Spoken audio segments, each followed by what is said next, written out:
आलं लसूण आणि हिरवी मिरची ती मी याच्यात टाकलेली आहे.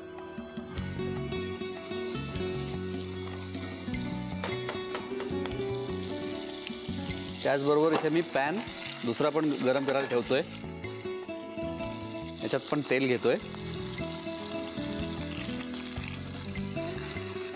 याच्यात टाकतो मी कांदा,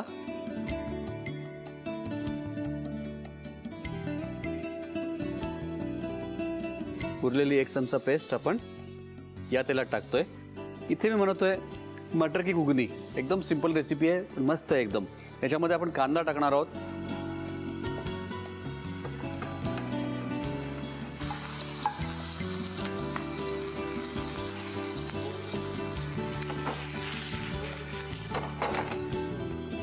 आता याच्यात मी टाकतोय तिखट, साधारणपणे 1 चमचा मी तिखट टाकलेलं आहे.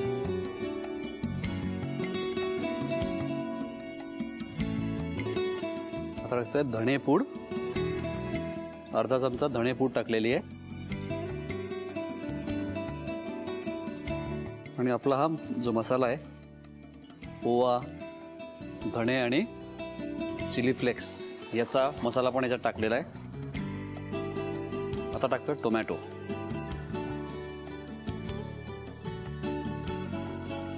थोडेसे याच्यात पण टोमॅटो टाकलेले आहेत मी. आणि मटर. आता एक काम करतोय, ही जी ग्रेव्ही आहे, हा जो मसाला आहे कोफ्त्याचा, तो पण आपल्याला शिजून घ्यायचा आहे. तो आपण शिजूया इकडे ठेवतोय. आणि या मटरमध्ये आता आपल्याला काही मसाले घालायचे आहेत. आपण केलेला मसाला तो याच्यात घालतोय. मीठ घालतोय. इथे आपण थोडीशी जिरेपूड याच्यात घातलेली आहे. थोडं ब्लॅक सॉल्ट, याच्यामुळे त्याला टेस्ट छान येते. तिखट, वा, कोथिंबीर घातलेली थोडीशी. गॅस बंद करतोय आणि याच्यात घालतोय लिंबू. That's it. वा,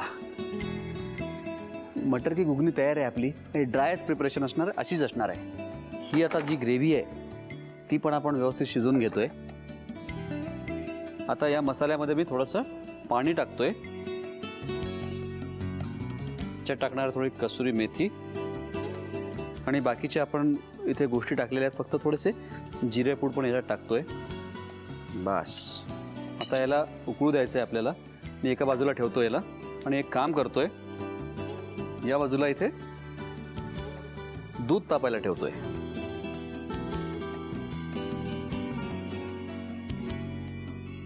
याच्यात घेतोय पाणी. याच्यात टाकणारे कोफ्ते. Paneer mushroom stick with barbecue sauce करण्यासाठी लागणारे साहित्य: किसलेलं गाजर, उकडलेला बटाटा, पनीर, तांदूळाचं पीठ, रवा, मटार, मशरूम, कोबी, मीठ, मिरची, कोथिंबीर आणि बार्बेक्यू सॉस. कृती: प्रथम एका बाउलमध्ये किसलेलं गाजर, उकडलेला बटाटा, कुस्करलेलं पनीर, मटार, मशरूम, हिरवी मिरची, कोथिंबीर, कोबी, मीठ आणि तांदूळाचं पीठ घालून सर्व एकजीव करून घ्यावं. तयार मिश्रणाच्या स्टिक बनवून रव्यामध्ये घोळवून गरम तेलात तळून घ्याव्यात आणि सर्व्ह कराव्यात. मामी,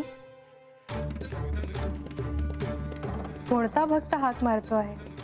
ध्यानात इतके मग्न आहात. बाणाईला भेट घ्यायची आहे देवी. वाटलंच मला. ती अस्वस्थ असणं स्वाभाविकच आहे. तिच्या दृष्टीने हे सारंच गोंधळून टाकणार आहे. अशा वेळी तिला तुम्हाला किंवा मला भेटावं असं वाटणं हे स्वाभाविक आहे. नमस्ते अंकल जी. वो हमें आपसे कशा करता आलेस तू इथे? विकीची चाळी करायला? काय समजतो काय स्वतःला तू? अरे आजारपणात माझा जीव वाचला म्हणून घरातल्या पोरीबाळींवर. अरे कुठून कुठून येता तुम्ही, नाही ते उद्योग धंदे करता इथं. खपवून घेणार नाही मी सांगतो तुला. मी फार वाईट माणूस आहे, लक्षात ठेव. पोलिसात देणार होतो तुला. केवळ विकी आडवा आला म्हणून लक्षात ठेवलं, ते इथून दिंड काढणार होतो तुझी मी. मामा, आता आपण काहीच करू शकत नाही.